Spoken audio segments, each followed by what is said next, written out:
This is Time to Grow. And here's your host, Kyle Marsham. Hey everybody, welcome back to the Time to Grow podcast. Podcast takes you deep into the natural products industry, and today we have a treat. We have a true, I would say, trailblazer in the industry joining us today. Aaron Skelton, the president and CEO of the CHFA. You've done a lot in your career. And I kind of want to dive into quite a bit of it, right? You started in Loblaws.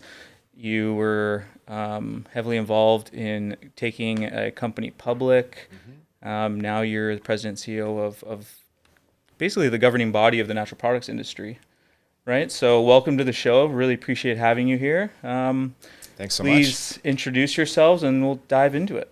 Yeah, no, a pleasure to be here. Love what you guys are doing with this. I think it's such a fun time in the industry and exciting to be able to share what we've been working on, what we're seeing happening in the industry, and get some of that perspective out there. So appreciate the invitation.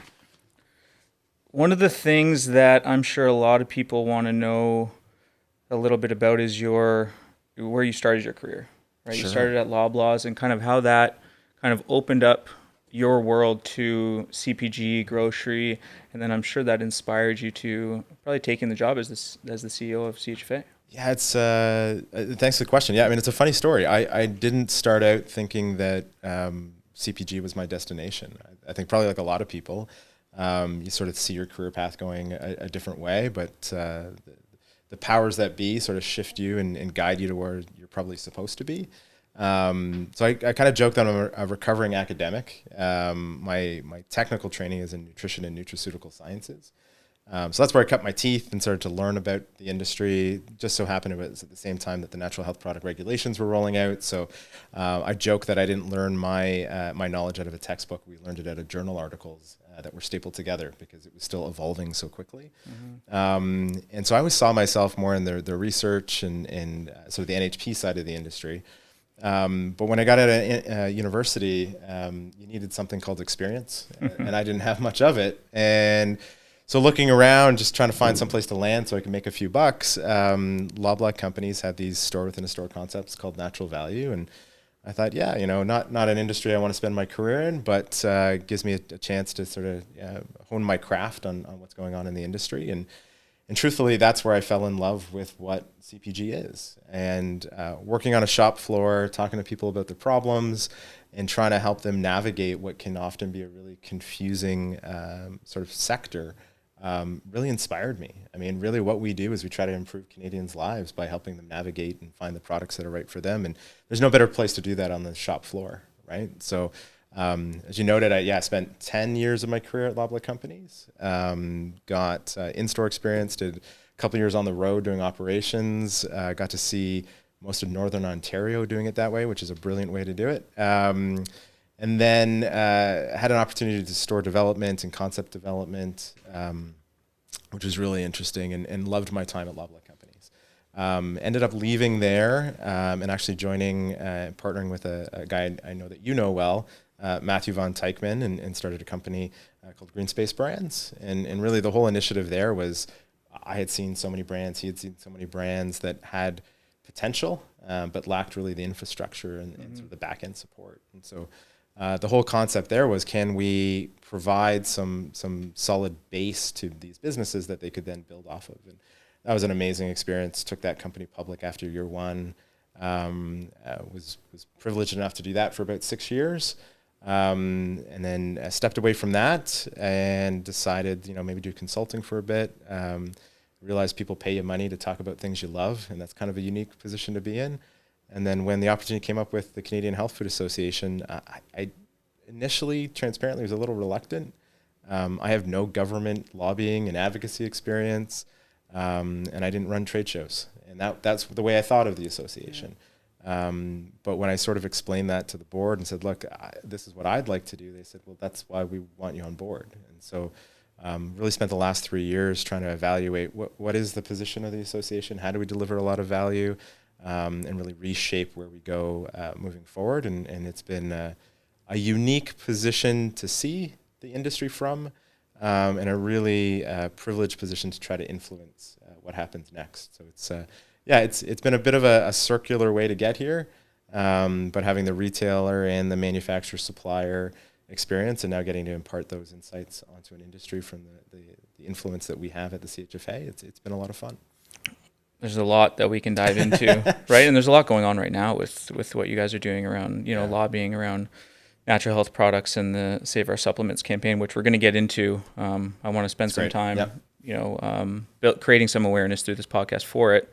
But it must have been exciting getting into grocery retail at that time, right? Because natural products, like I don't know when Loblaws developed the natural value section, but it's evolved 100x since those incredible days, right? So can you talk about that a little bit and how it evolved and kind of what you saw and the trends you were seeing? Well, really the regulations around natural health products in Canada didn't really start to get developed until the late 1990s and then implemented, and I use that term loosely, in the early 2000s. And that was really when I got my start in stores. And so it was still evolving. I remember we went from having no identifications on products to having NPN numbers and exemption numbers because the government couldn't get their act together. But also just the awareness with consumers that was out there. I mean, there was a proliferation of tools and resources for people to get insights on products. And so being on a shop floor when that information democratization was happening was really cool. And you saw people from all walks of life that normally wouldn't have asked questions now coming in and asking questions. I have a clear memory of a TTC bus driver coming in almost sheepishly and embarrassed saying, like, I've heard this thing greens. I've heard it might help me. I don't have a lot of energy. And I spent like hours with him on the floor, and he ended up walking out with bags full of products and coming back months later and being like, you guys helped change my life. My relationship's better. My kids are healthier. I'm healthier. Wow. And so seeing that type of influence that we could have over Canadians was really incredible. I got to roll out natural value for Loblaw companies in Western Canada, which was interesting because most people probably think it started in Western Canada, given where that market is. But it was a new phenomenon out there. And I can remember spending weeks upon weeks setting up new stores, and the store managers going like, what is this bleep? Like, I'm not going to sell this stuff. And you slowly convince them that your consumers want this. They're looking for this. And you fast forward to today, and I don't think any grocery retailer worth their stuff in this market doesn't have some strong presence of health food and natural health products. So are we in the promised land yet? No, not at all. But I sort of joke that when I started, health food was the niche. That sort of subset of what grocery sold. I think if the vision I think a lot of us have comes true, conventional products will be the niche, right? Health food will be the majority, the predominant thing that people can buy, and by exception, they maybe can buy some conventional stuff. We're not there yet, but hopefully someday. Well, and you're kind of seeing it happen already with Loblaw specifically, right? They were segregated with natural value, and now it's starting to integrate a little bit more. You're starting to see the consumer shift on a larger scale. Yeah. Right? And then Western Canada, I actually didn't know that, surprisingly. But I know that natural health products are consumed like 2-to-1 in Western Canada versus Eastern. It might even be more if you look at categories, kombucha or whatever. Yep. But that's a shocking stat. I didn't know that it started here. Yeah, I mean, the West was all about value. Right? It was big box. I mean, Real Canadian Superstore at West. I joke that the stores have horizons to them, right? Like they're so massive that you can see the curvature of the earth across the store. But they never put a lot of positioning into natural products. Yeah. And store within a store, integrated in a store, side by side. I mean, those are debates that I was having, 20 years ago. Still have them. Yeah. And I think we'll always have them, right? But it's part of the evolution of how consumers find these products. Were there any pivotal moments or exciting brands that you saw really explode during your 10 years a lot? You probably saw many, but was there any like specific ones where you were involved with and you saw their trajectory, now they're like household? Yeah, brands? Probably the fun story I can share. One of my good friends, Phil LeBeau, and having seen the launch of Vega sort of in store, and remember those guys coming in and sort of pitching this like, hey, this is this triathlete who's come up with a vegan supplement that you can take, and it's in this giant tub, and you kind of have to strain it through your teeth when you eat it. And I think it was close to $100. And they would come in and they would sample it, and they would just try to get people to try it. And I remember the tips, like, you got to have it on ice or it's not really something you can eat. And really falling in love with them, and just as people, because they were such good humans, but also the whole concept of what they were trying to push. And as many people listening to this probably know the arc of their story, I mean, it was a tremendous success. Yeah. And it just evolved into such a cool, not only just product, but brand and story associated with that, and the culture they were able to develop. And we all know the success of them sort of exiting the business, and they've gone on to do all their own successes. So being able to see that from ground level, and then still be in contact with those guys, years later, and seeing what they're doing, I think it was a really neat sort of story specific to our industry. I remember when I launched Green Fresh back in 2016, I was still managing Whole Foods, and Vega was doing these store takeovers, pop-up events, demos, so everything. Yeah. And I studied them, right? We were representing Amazing Grass at the time, so we wanted to compete with what they were doing. We, how to figure out how to get larger POs and leverage the demo and the event.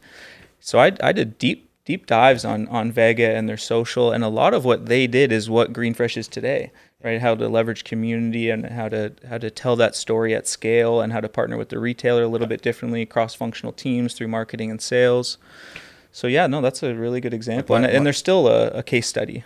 My takeaway for Vega, though, is invest in the culture within your organization. Yeah. Right? They went on to great things because they had great people working for them that were willing to run through the wall for the purpose of that company. And that was, seen in the efforts they put in those in-store demos, in their activations. It was the energy, the smiles, just the passion that they exuded. It was a difference. It was a prerequisite for who they hired, right? Yes. The people that were behind that table demoing that product was Vega, right? Yes. It was they had the passion, and they did a good job, excellent job. And that right? can apply And to any off. business, right? Whether you're a media company, a larger business, a smaller business. 100%. I mean, it's one of the transitions we've gone through at CHFA, right? Is we're really proud of what got us to the point we're at today. We'll turn 60 years old as a trade association next year. But you've always got to structure your organization and get the right people and the right culture for what you want to do next. And that's been a big part of the last 3 years, is making sure we got the right people around the table. So you go Loblaws, then you go Green Space. Yeah. What was that transition like? Terrifying. And then you're building a team, building a company, raising money, investing money, going public. Like I was following you guys religiously. I was like, it was exciting to see saw what day one. Yeah. It was exciting. Like you guys, it was a new concept, right? No one was really doing that in Canada, and you guys scaled quickly. It was a phenomenal roller coaster ride. I mean, I went from working for an organization that had 150,000 employees, where I could walk around that building in Brampton and find a subject matter expert on anything I wanted to. It was like a library of skilled people that you could tap into. So I remember the first day when we started Green Space, looking around our little table, and we're like, hey, we need a market research on this, and turning around and realizing I was one of 3 people that was in this organization. It's like, oh, we got to do this all ourselves. And so when I say terrifying, it was just like that realization. 2 things. One is you don't have the depth of access to talent in-house that you would normally have. And 2, the big change was like, payroll was our job now, right? It wasn't this mysterious financial institution that worked at a Winnipeg, for Loblaws' example. And so the stress of being an entrepreneur really smacks you in the face pretty quick. Yeah. But we had a really strong belief in what we were doing. We knew it was a concept that had legs. We knew that it wasn't existing yet. But we had to learn along the way, right? You sort of highlighted that we went public, and we did that early. Like that was after year 1. Right. And, would I recommend that to other people? No, I wouldn't. But for our time and our place, we had to do that. Our biggest challenge, and just kind of speaking to the whole culture of an organization piece, is we went through a lot of mergers, and we bolted on, 5 or 6 different organizations over a 5-year period.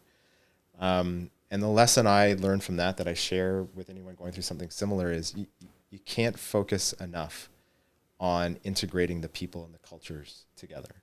Because everyone works differently, and there's things that you'll pick up from another organization that you can benefit, but vice versa too, right?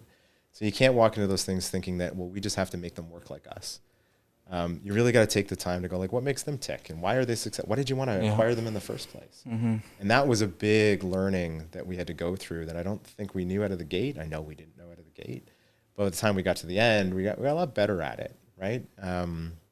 But scaling an organization from 3 people day one to when I left year 6, I think we were over 100 employees at that point.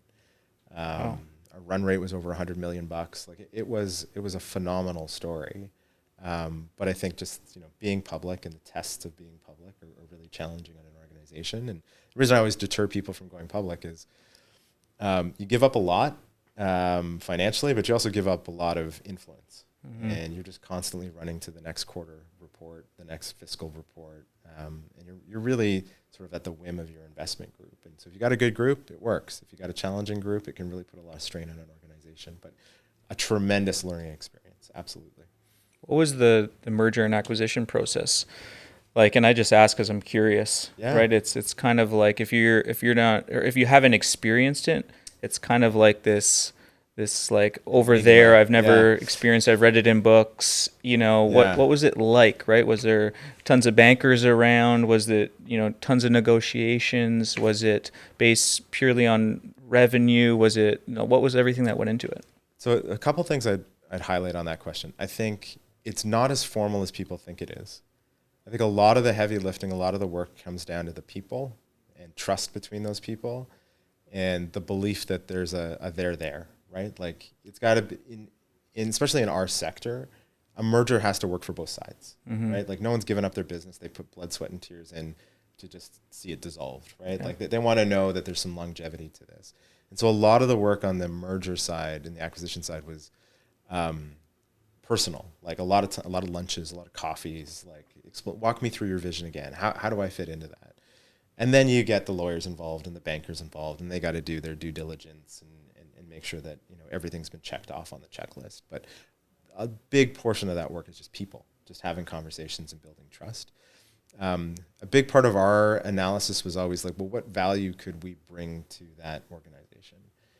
And like I'll use the example of our first acquisition, which was Love Child Organics, right? They were a great story. The founders were phenomenal, like just visionary business people. It disrupted the baby food space. Absolutely. And that's hard to do, right? That is not an easy category to disrupt.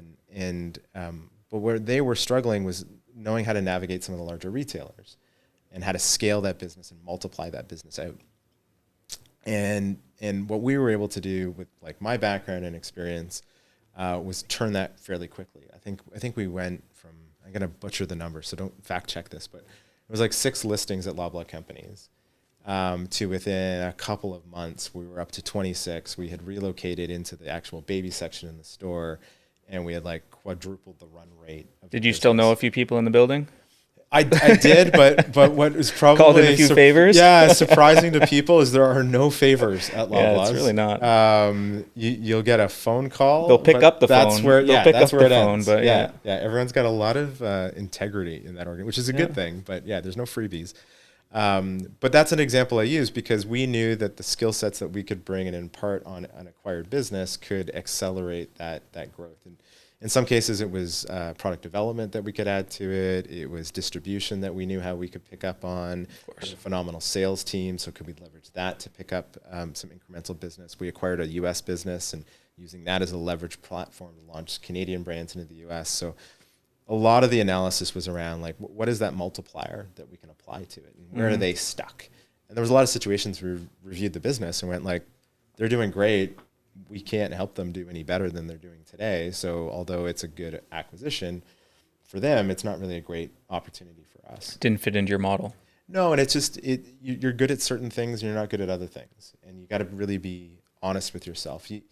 Especially being public, there's a lot of pressure to just make news.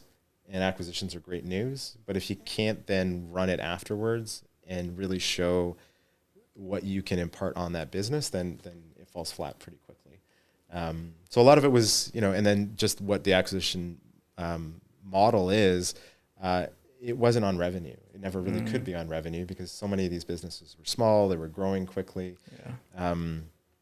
And so, yes, there was a method to like, what X do we apply to a run rate revenue? Is it trailing? Is it future? and profitability wasn't a good metric either, because a lot of these most of these Burning businesses don't cash, make money, right? So you can't do a 10x multiple on EBITDA to purchase some of these things. So you had to get creative.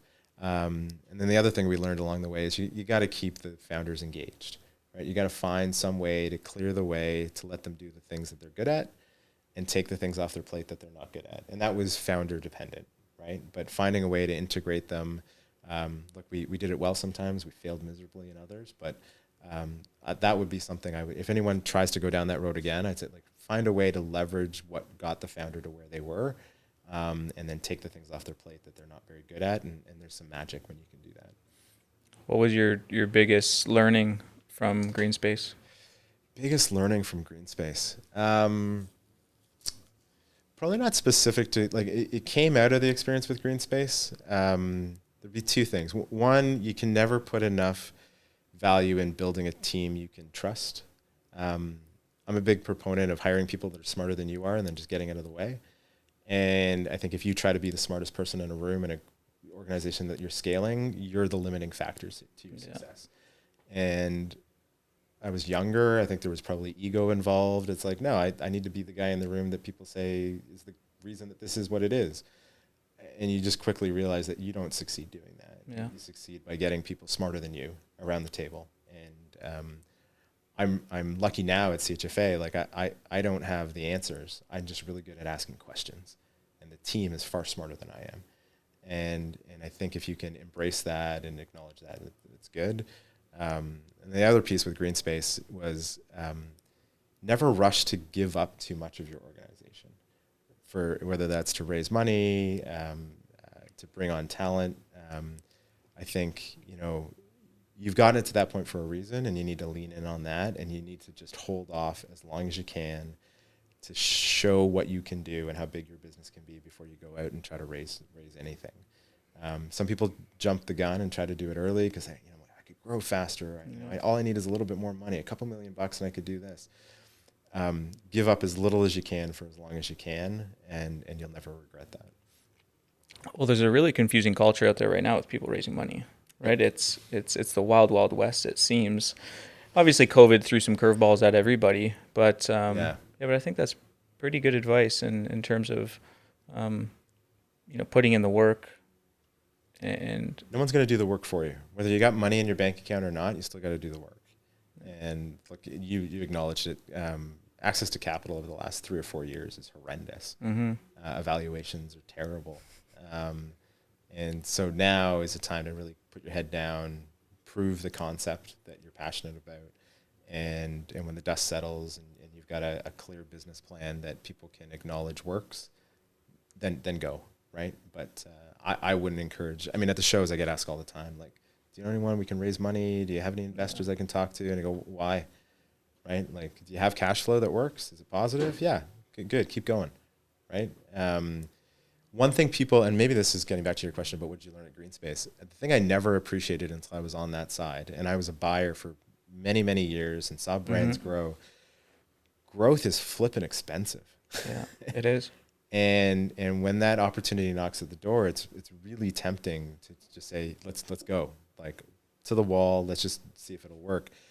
Moderate, controlled growth would always be my advice, because you can get these peaks and valleys, but you're producing inventory. You don't know if it's going to move. If you're in the U.S., it's basically on consignment. Too many horror stories of people that got excited by the opportunity, threw a ton of money at it from investors, and then had to go back with their tail between their legs. So I never appreciated how expensive growth was. And I think in hindsight would have moderated that growth so that it was far more affordable. I think that's one thing we pride ourselves at Marsham and how we go to market, right? We, with emerging brands or, really established brands, it is that slow, controlled growth, right? We don't want to just go everywhere and then, you're stuck with POs that you can't afford and other issues that are out of the broker's control at the time, right? But it's, understanding the different channels and where to go, when to activate, certain customers. It's extremely important because you can, listing fees alone can put a company in hot water. Well, and I share it to be a little vulnerable. It's not a moment of pride for us, but one of our years at Greenspace, we paid $1.3 million in fines to major retailers. Wow. Because we couldn't keep up with the growth. Yeah. We were doing all the right things. The demand was there, and we chased everything. And it resulted in shorts and missed POs and lack of inventory. And we put 1.3 million into nothing that was value added. It was just chasing growth. And it came back to bite us, right? So, lesson there is, to your example, like, know your strategy, how you want to access the market. Be patient with it, and do it with a clear plan of what comes next. And if you're doing the right thing, the demand will always be there. It'll come back. It's not going anywhere. What goes into building a strong team, right? It's probably something I talk about more often than anything else. Mm-hmm. It's something I consistently read on LinkedIn. Yeah. Conversations, social conversations about how do you build a team? How do you nurture a good culture, right? Do you have any snippets of wisdom? Yeah, I mean, I can only share what others have shared with me. I don't think I can come up with anything too new. The way I always approach it, I think you got to know who you are as a leader. Mm-hmm. Everyone's style is different. And so I think the culture that you need to support that style will be different. And I think knowing yourself and knowing how you need to lead people is an important part of that process.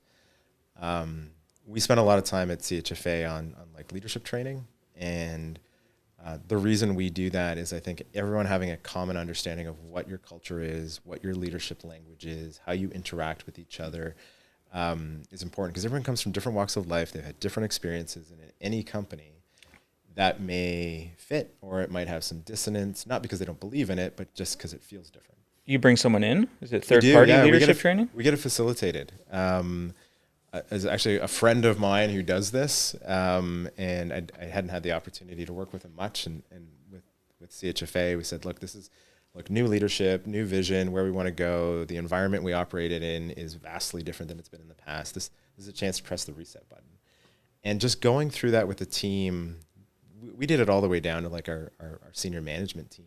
Mm-hmm. And it wasn't a seismic shift in how people went about their day-to-day life, but it gave them a common understanding of how we interact with each other, and what does trust look like for different people, and what does transparency look like, and what are the pitfalls, like the process they go through is above the line and below the line leadership. Mm-hmm.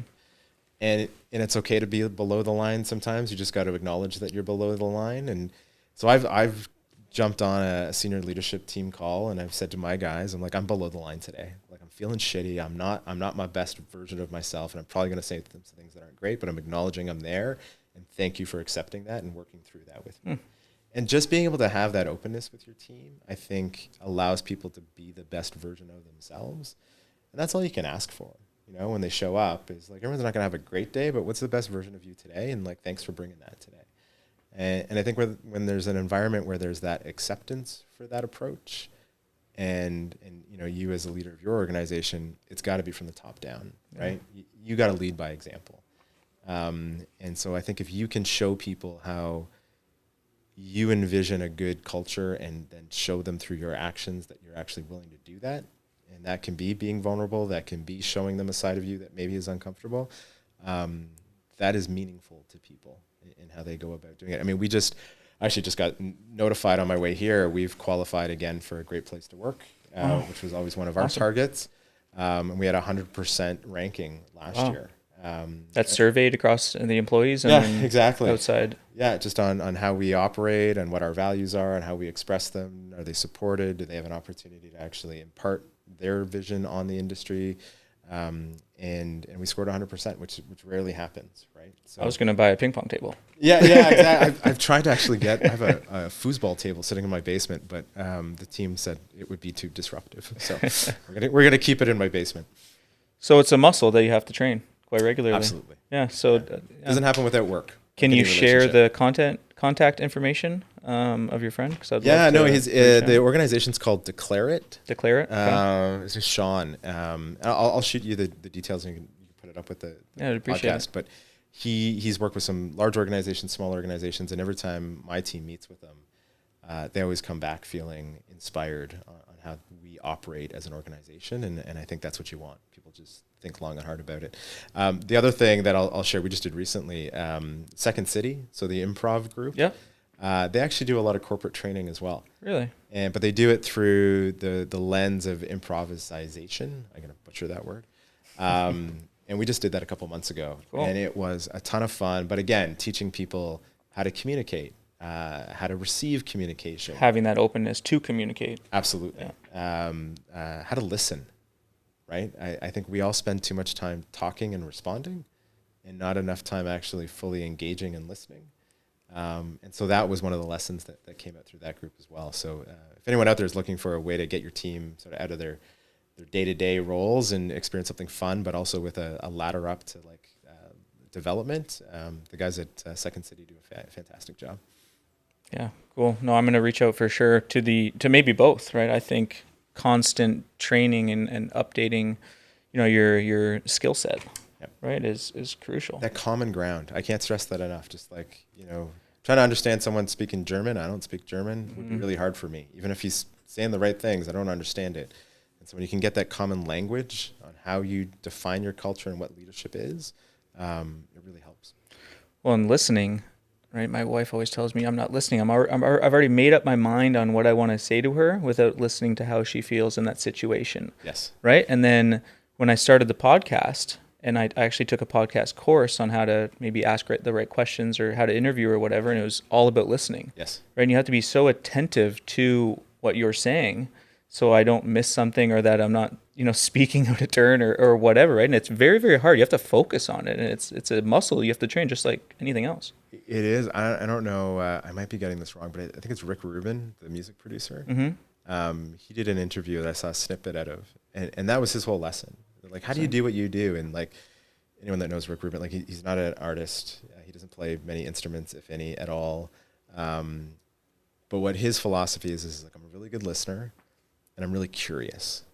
And so I listen to understand, and I ask questions out of curiosity so that I can understand more. I don't necessarily give feedback right away. I deeply want to understand why the position has been taken by that person. Why did you write that riff? Why did you come up with that chorus? And I think we can apply that to our lives too, right? Is like we're too quick to go, oh, I know what you're thinking. I'm gonna correct you.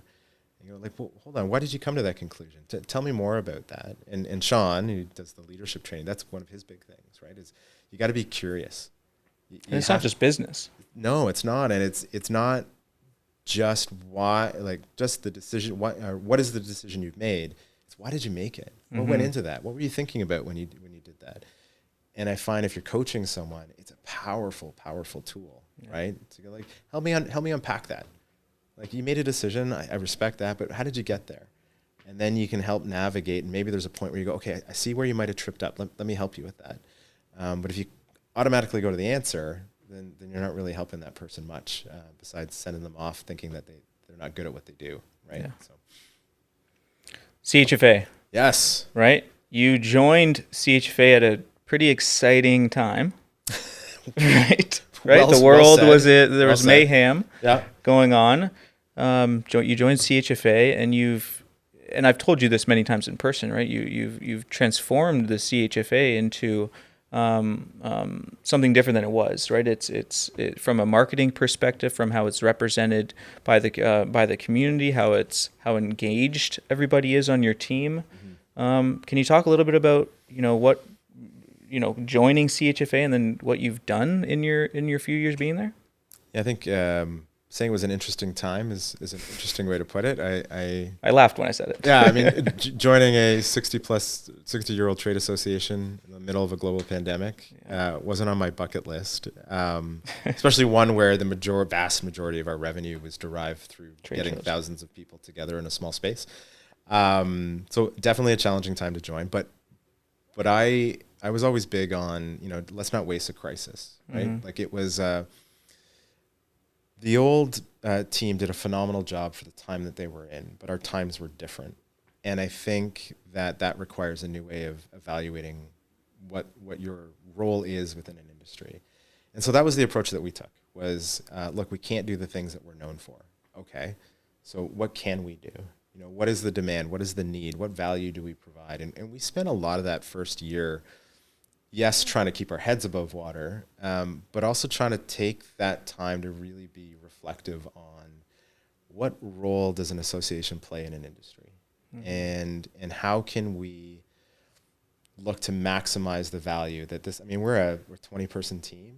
For the work that we do, we're small and mighty. So it wasn't necessarily just about scaling; it was about value creation. And I think when we really settled on, and this was early on, and it sort of stuck with us, is our role is not to be the authority in the industry. Our role is to be the facilitator for all the great stuff that happens. And it was like this light bulb moment where I'm kind of speaking candidly, but like it took the pressure off us a little bit to have the answers, and to really embrace this idea of being more of a hub and spoke for the industry.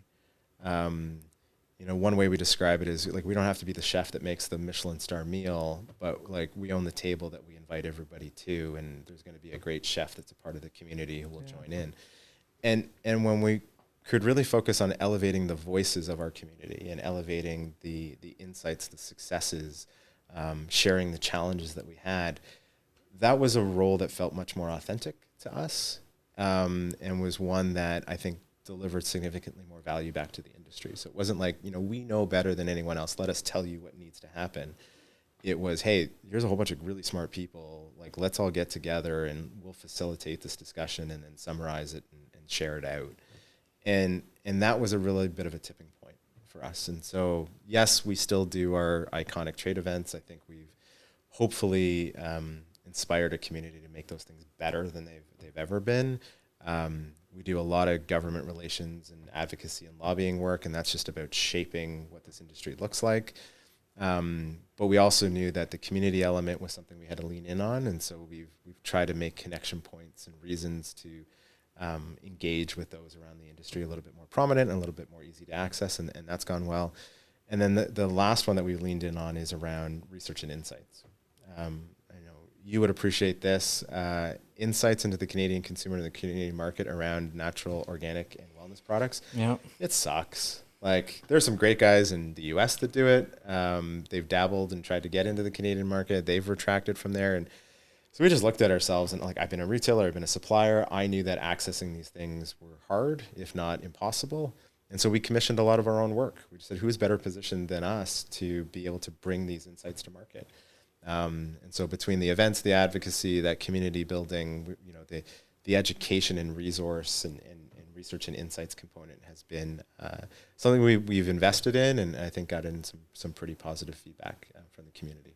Yeah, the insights presentation at the shows that you actually host is on my list every single time. Like, I can't miss that one. I appreciate that. Yeah. You can't get that data anywhere. It's hard to get your hands on if it wasn't for CHFA for you guys. No, it's during our conferences, it's probably the number one attended session, next to Launchpad.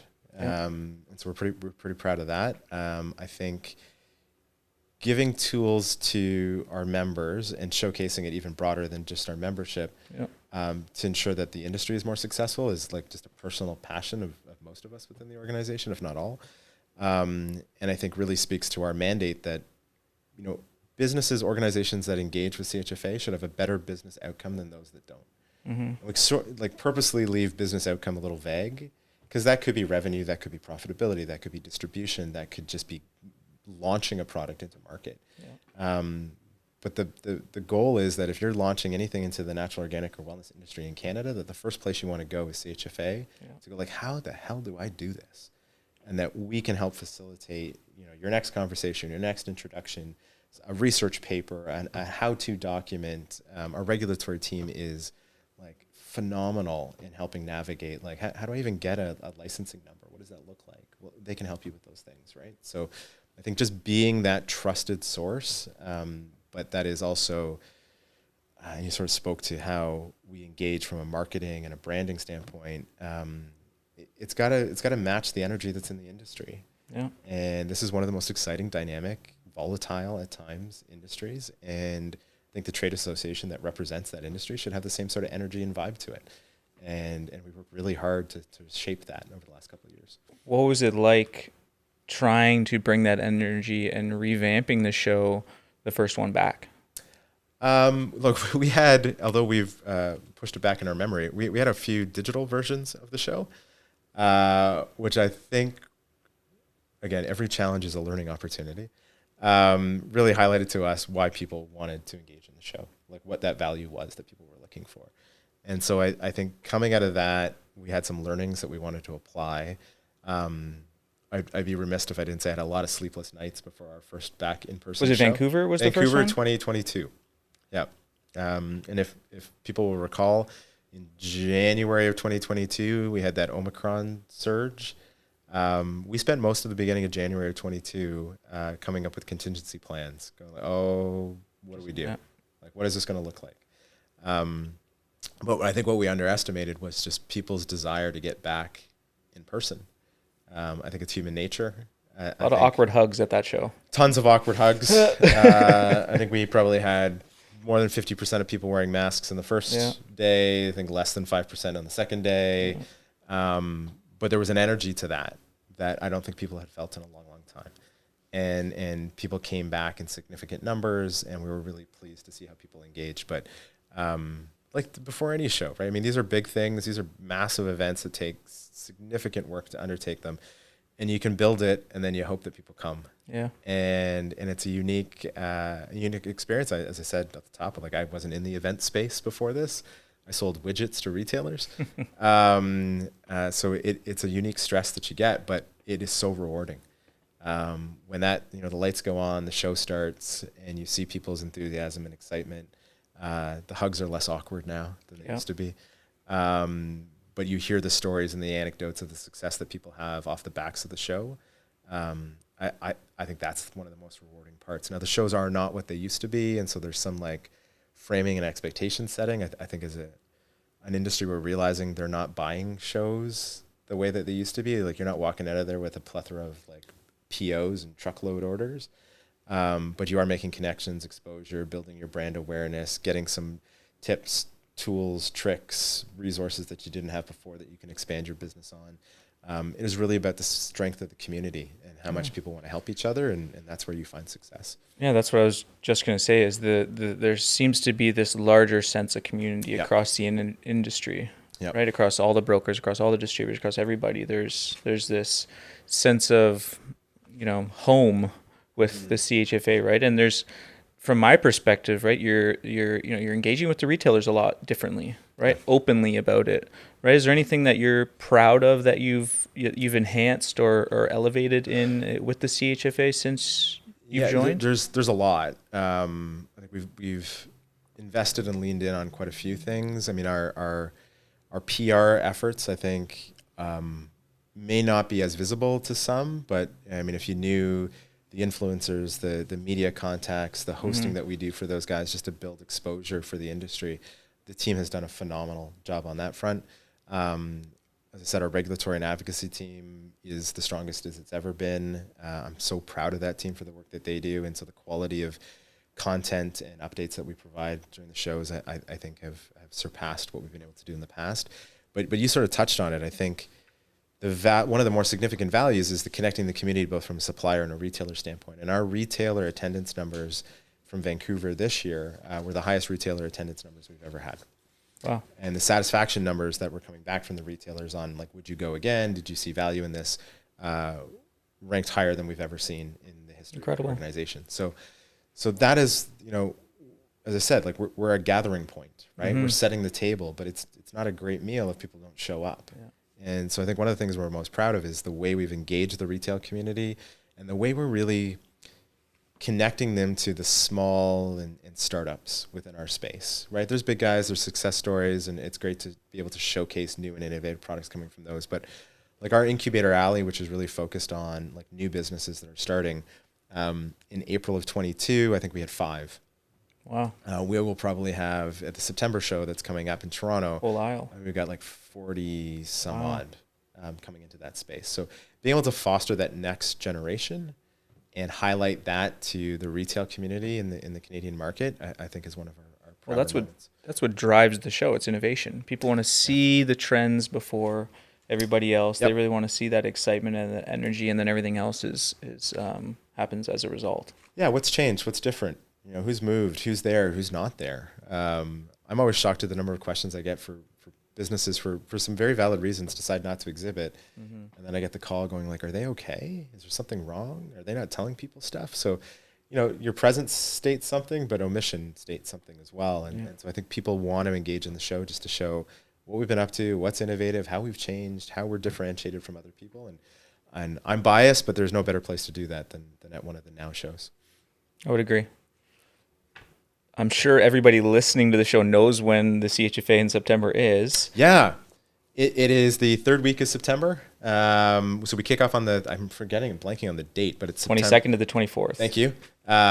First day is regulatory forum. So a great chance if you're in that space, if you've got products that are affected by regulations in Canada, check that out. It is a great add-on to the 4 days. The Friday is always our conference day. We got some phenomenal keynote speakers. As you've alluded to, more research insights. I have fun doing a little founders forum where we get to interview a panel of founders this year. We've got Jake Carls from Midday Squares. Yes. So he's going to bring a vibe and an energy that I'm sure I'll just try to keep up with. But getting some great insights from Jake and his experience, telling a story about how you kind of have to fake it before you make it sometimes in this industry, and there's nothing wrong with that. And then we've got the 2 days of the trade over the course of the weekend.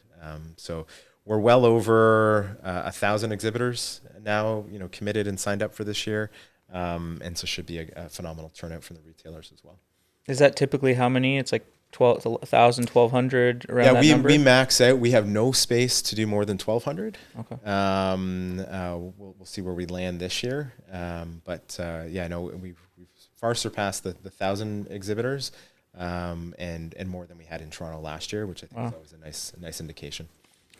The only reason why I remember the date so well is it's my daughter's first birthday on the 24th. That's right. So you'll have to come over. Well, last year I had a mask on. She was like ready to pop, right? Yeah. So you'll have to come by and say hello. She'll be there. She's going to come down on Friday, stay the night, and then the baby's going to come to the show. It'll be her first CHFA. Yeah, we were talking before we started recording on this, but how much your life changes after you have kids, and bringing your kids to the show and having them see what you do. I know she's tiny and won't remember, but she's pointing right now, so it's exciting. Yeah, no, it is. It changes why you do what you do, and I've got 3 little ones, and I've had the privilege of doing some like TV hits over the last year or so, and I can remember coming home after doing one for, I think it was Global National or something, and the kids had been standing in front of the TV and couldn't figure out how Dad got in the little box, and that's awesome. It's kind of ambiguous to them. Like, what do you do? It's like, well, I work with people. We try to get more products into more people's hands, and but when it's tangible on something that they know, it's like you were on the screen in the living room. There's no better feeling than doing that. So you're just getting started. Just wait, it gets even better. Yeah, no, I'm excited to have her there. There's some unfortunate things happening in the industry with Health Canada and natural health products. Yep. You guys kicked off the Save Our Supplements campaign. Can you talk about that and what's going on and the impact you guys are having in Sure. Yeah. I mean, I mean, to your point, it's unfortunate, but somewhat not unpredictable. So I think just to sort of level set, there's kind of a misunderstanding, I think, in industry, or at least those peripheral to the industry, that natural health products in Canada haven't been very well regulated. And it's I'm quoting here, but I get calls going like, "Isn't it time that it's regulated?" I mean, the industry in some shape or form has been regulated for the last 60 years. Some of the most regulated product lines, vitamins, minerals, basic products, have been really under the drug regime for 60 years. In the late 1990s, Health Canada did a standing committee on health, partnered with the standing committee on health to evaluate how should natural health products be regulated. And that's where some people might have heard of the 53 recommendations that came out. And recommendation number 1 was very clear that natural health products and drugs are not the same thing. They should not be regulated the same way. And that sort of set us off on a course in the early 2000s of like, okay, so how do we do this? And that's where you see things like NPN numbers and pre-market approvals and approved marketing claims, site licensing, product licensing. That's where that came from. There's a few steps along the way with the self-care framework, which the basic premise is, like risk products should be regulated in a similar way. right? So, why does a toothpaste get managed differently if it has a natural active ingredient versus not? Like it doesn't make a whole lot of sense. So that was the intent of all that. You got a few bumps along the road with things like Vanessa's Law, which is a tragic story about a death of an MP's daughter due to some mismanagement from a pharmaceutical drug. But it was determined that shouldn't apply to natural health products given the risk portfolio. Fast forward to where we are today. Some call it a conspiracy. I unfortunately think it's worse than that. I think it's more incompetence on behalf of Health Canada, that they're now looking again at the industry on how they can regulate and how they can recover some of the costs for the way that they regulate industry. So Save Our Supplements is really focused around two things. One is the regulatory changes regarding labeling, and those were put into effect or put into regulations last summer. The confounding thing about that is it really doesn't change much of what is communicated to consumers, more how it's communicated. And the general premise is if the fonts are bigger, the colors are more bold, and the styles are easy to read, then there'll be less issues. Our challenge is no one's ever been able to show us what issues they're looking to address. So I kind of categorize this as a problem in search, or a solution in search of a problem. And the repercussions of this are more costs for manufacturers. Things like peel back labels will have to be put on because there's just not enough space to contain the formats that they want. A lot of cases, bottles that were standalone and recyclable now have to be put in a cardboard box with an insert. Peel back labels, for everyone that's listening, are not recyclable. So you go from an environmental sustainability position to one that is now counter to all those initiatives, and will cost industry, hundreds of thousands of dollars to do updates that really have no benefit to the Canadian consumer. So that's sort of one issue that we've got. And the second one is around cost recovery, which it will be sort of stuck in my mind for perpetuity. It was May 11th. We got an emergency meeting from Health Canada going, hey, we got an update. And the update was, hey, we're going to start charging you a whole bunch of user fees, and we're going to open up a really short consultation on May 12th. Thanks for letting us know. And unfortunately, what they've done is they've applied a horrendous methodology to how they should recover costs. Is industry at large opposed to cost recovery? No. I think if there's service and standards that Health Canada is adhering to, then yeah, a modest cost to recover some of that makes sense. But what they proposed are numbers that are so astronomically high that they will crush an industry. And we did an economic report with Deloitte where we saw that with just the labeling updates that went through, 1 in 5 businesses in Canada were looking to relocate to the US because of the regulatory burden. 77% of them are looking to reduce their assortment on shelves. They're going to remove products just to be able to make ends meet. Close to 70% of them are going to have to lay off staff because of this. So the net impact is frustrating because it will reduce the number of Canadian companies that are compliant. It will reduce the number of jobs that are employing Canadians, reduce the products that are on shelf for Canadians to be able to purchase to manage their health, and the ones that are remaining will go up significantly in cost. All while there is still this thing called the 90-day exemption where you can buy whatever you want from any international market online that is unregulated and unmonitored. Yeah. So with the mandate of Health Canada to keep Canadians safe, it's actually counterintuitive, the things that they're doing. We've got some small businesses that we're in touch with that they'll be incurring close to $500,000 in additional fees on an annual basis. Wow. And as you can probably attest to, there's not a lot of small and medium-sized businesses that have EBITDA in the hundreds of thousands of dollars. So it'll just make them unviable. Yeah. And so our push with SaveOurSupplements.ca has been, we got to let our politicians know that this does not make sense, is not helping to keep Canadians safe. And at a time where we're all dealing with the increased costs of everything in our lives, charging more for vitamin C and vitamin D makes no sense. It has become a political issue. We've tried to work with Health Canada. We've tried to, have level-headed conversations, but it's a mandate that they've embraced, and it's something that they're trying to push through. And the only thing at this point that's going to stop it is Canadians putting their hands up and saying, no, this is not acceptable. This is not the way these products should be regulated.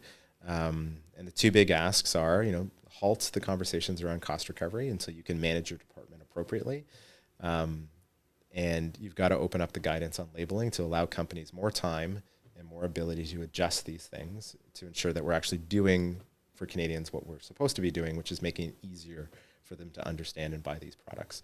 And so I urge anyone to check out the website. There's a ton of resources on there. There's action kits, there's toolkits, social posts, key messaging, how to meet with your MP, There's a template letter. You can just fill in your name, send it off to them. But meeting with them in person, meeting with them and conveying concerns from actual Canadians is the best way that we're going to fix this one. Where do we stand today with it? I know when we were in the CHFA golf tournament, Yeah. a few of your team members said there needs to be, I think, 26,000 signatures or endorsements of Save Our Supplements for it to even get to the top of the list or on the list to be reviewed. Yeah, so the good news story there is we're adding probably 600 to 800 letters a day. We're over 70,000 letters have been written in now. We've got 330,000 postcards out with retailers that can be sent in postage free into your MP. I had a meeting with the Minister of Finance last week. We had a meeting with the new minister's office for health. It needs that type of groundswell to make a difference. And I think when politically you can realize that we're probably heading into an election in the spring, and that you're trying to solve a problem that no one has been able to properly articulate, and you're doing so at the detriment of a thriving industry that is serving to relieve the healthcare strain on our healthcare system in Canada, it just doesn't add up, right? And so I think hearing from constituents, Canadians, saying, all of those things and being able to speak to it from a personal standpoint, that's what's going to move the needle. So we're getting there, but I'd say, we'd love to 2x, 4x that and just make it something that people can't ignore. How do I get involved if I wanted to leave this right now, or put a link on the show notes? How do I get involved? How does my team get involved? How does the everyday consumer get involved? Yeah, so two major ways I'd say. One, visit saveoursupplements.ca. All the resources are there. There is a automatic letter that you can just fill in your name, your postal code, and it will populate a letter off to whoever your MP. You don't need to know who it is, and it will convey all the concerns that we've highlighted today. And what I'd encourage people to do is actually write your MP directly and request a meeting. As I sort of alluded to, I wasn't a lobbyist previously. I didn't really have a lot of experience with government. These guys are in their jobs because we vote them into their jobs. And if they start to realize that we can't support them in voting them into their jobs because they're not supporting an industry that we rely on, both personally and professionally, that's what's going to make them pay attention. I have met with dozens upon dozens of MPs. I met with my local MP, who happens to be a Liberal, and I said, look, I am not going to be able to support you if you don't address this and find a solution for us. And it's those types of conversations that are that poignant that are going to make a difference. So I'd say visit the website, fill out the form letter to get that in. There's also a link for a petition, sign the petition, but then reach out to your local MP. It can feel daunting. I can say I was a little nervous the first time I did it. These are just people. Yeah. They come from all walks of life. They really want to do the best thing. They just might not know what the best thing is. And so finding the time, use the tools on the website to make it as easy as possible, and then get into their office, get onto a Zoom call, and implore them that they need to speak up and take a stance on this. Yeah, it's a much, much bigger issue than just increasing costs, right? It's impacting so many people, because what is the outcome of increasing costs across the industry, right? It's pretty scary. We're a $5.5 billion industry that has seen double-digit growth throughout the pandemic. Why disrupt it? There has been zero to minimal reports of any adverse effects compared to other things. It's safer to consume an NHP than to get hit by a stroke of lightning, right? Like, there are things that are just so incongruent on reality that I think sometimes you just wave the safety flag, say the word safety, and people are like, oh, well, we got to do it, without realizing that overregulation on a thriving industry. We employ 54,000 people directly, close to 100,000 people if you take the whole value chain. Yeah. There's a lot of Canadians that depend on this, and with $2.8 billion of tax revenue that the government is gaining from this industry, to be able to look at this and shut down businesses, take away jobs, and increase the cost, all while, my analogy is always, they're putting another padlock on the front door, but you've left the screen door open on the side, does nothing to keep Canadians safe. And so if you really wanted to keep Canadians safe, Health Canada, look at the exemptions and the importations, right? Don't look at the compliant vitamin D that, my grandmother is buying because she's not getting out enough, right? So I think that's the conversation we need to have. Well, there's already so many external pressures on running a business. Absolutely. Why are you adding to it? Well, and Canada has one of the strongest regulations worldwide, right? So it's not like we're not doing the right things today and that it's not having the right impact. Could we make it better? Always, right? But for Health Canada, I mean, their proposal on cost recovery is going to increase almost 400 headcount on their department. It's going to 5x their budget. Wow. I don't know any businesses right now that are looking at their P&L and going, yeah, well, let's just 5x how much money we spend on supporting this in the middle of this. Never mind a government that's got the deficit issues that they've got. So the whole thing stinks, but the only way that we're going to make it better is if Canadians at large sort of step up and say that. Yeah, we got to mobilize everybody. Yeah, absolutely. Right? So go to the website, sign the petition, meet with your MP, sorry. Yep. And do your part. I know I'm going to do it. I think, both companies can get involved. Is there anything around CHFA that's going to... We'll be hosting an update session on Friday morning, so the morning of the conference day on Friday. So our regs team, our partners at Gowling, who is our legal counsel, and then our partners at Impact Public Relations, who do a lot of our GR work, are all going to be in town, and we're going to be doing an update for members. So if you're curious about what's happened, why it's happening, what role you can play, you got feedback on anything that we're doing, we're open to that. But Friday morning, more details to come. But what's the timeline for this impacting us? So labeling regulations did go through last summer. They don't go into effect until 2025. And then cost recovery consultation closes on August 10th, which just happens to be my birthday. Thanks, Health Canada.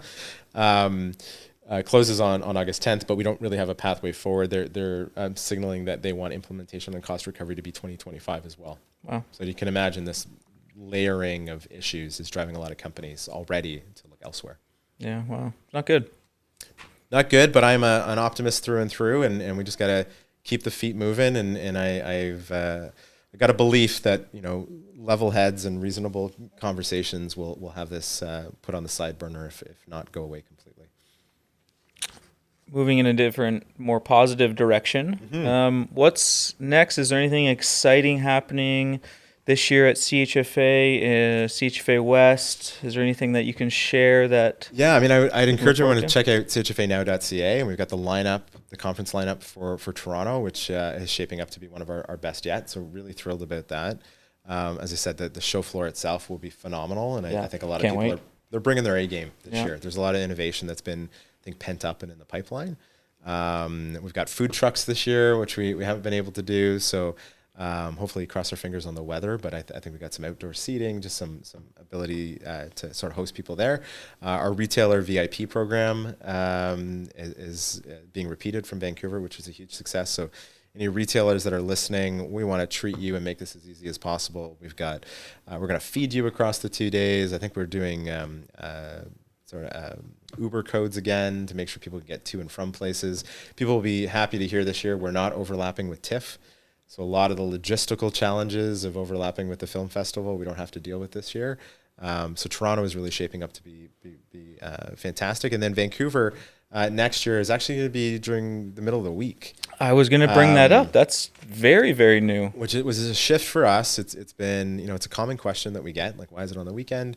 Look, we represent a diverse group, and all of them don't have the same opinion on when the show should be. But in Vancouver, we're going to give it a go. We're going to see. So it's going to be midweek, which I think will be really exciting. It does revert back the year after, just for those in the event, not in the event community. We book these things like 3 years out. But we're gonna take some feedback there and realize. So I think the big change in Vancouver being the shift to the middle of the week is really interesting. Yeah, no, I can't wait for September. Right, it's that time of year you're always looking forward to, right? And I think even looking back on last year and the West show, right? Everyone's starting to invest a little bit more in their booths, and there's there's a lot of fun, exciting stuff happening. There's that energy that wasn't there post-COVID, I don't think, right? Or maybe I just don't remember it, but there's a lot of energy it gets better every show. It does. Yeah. It really does. People remember what's possible, and our hope is we're starting to show people what's possible. I think we're continuing our partnership with Veritree, which I think is really exciting. We're doing some live hits from the show floor again, which I think is always really exciting. But yeah, check out chfanow.ca, and all the full lineup is all there. And take a peek. You can I think you can even send it directly to your calendar now, so you can kind of book it in and make sure you don't miss anything. Cool.